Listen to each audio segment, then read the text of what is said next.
Vincent Malloy is 7 years old. He's always polite and does what he's told.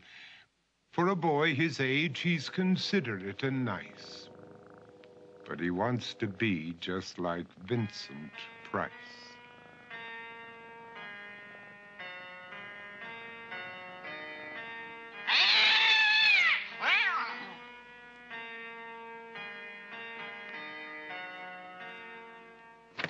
He doesn't mind living with his sister, dog, and cats, though he'd rather share a home with spiders and bats.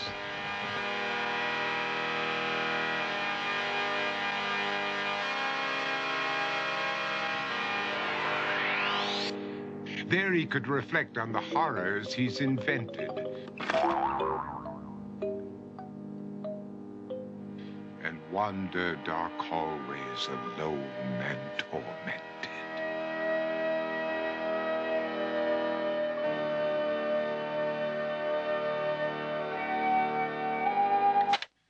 Vincent is nice when his aunt comes to see him, but imagines dipping her in wax for his wax museum.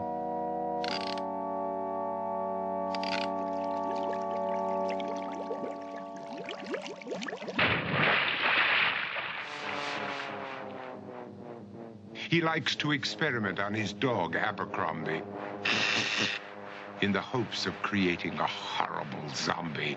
So he and his horrible zombie dog could go searching for victims in the London fog.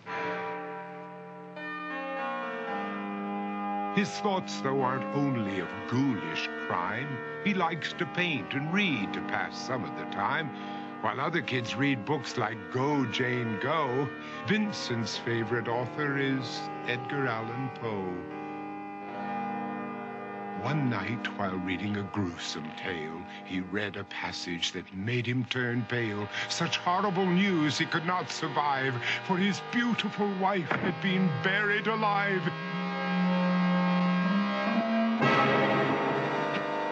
He dug out her grave to make sure she was dead, unaware that her grave was his mother's flower bed.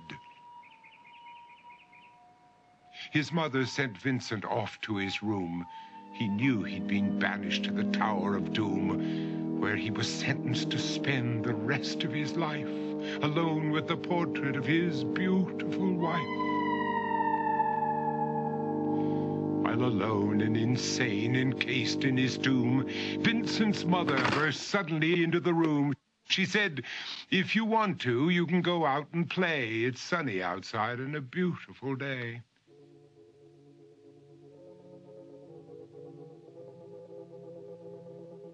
Vincent tried to talk, but he just couldn't speak. The years of isolation had made him quite weak. So he took out some paper and scrawled with a pen, "I am possessed by this house and can never leave it again."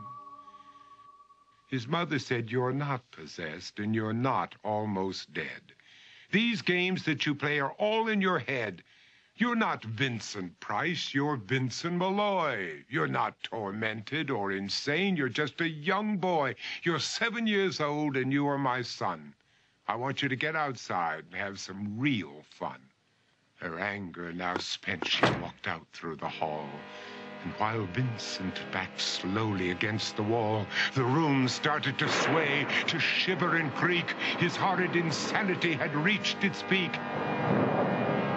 He saw Abercrombie, his zombie slave, and heard his wife call from beyond the grave. She spoke from her coffin and made ghoulish demands, while through cracking walls reached skeleton hands. Every horror in his life that had crept through his dreams swept his mad laughter to terrified screams. To escape the madness, he reached for the door, but fell limp and lifeless down on the floor. His voice was soft and very slow as he quoted The Raven from Edgar Allan Poe. "And my soul from out that shadow that lies floating on the floor shall be lifted nevermore.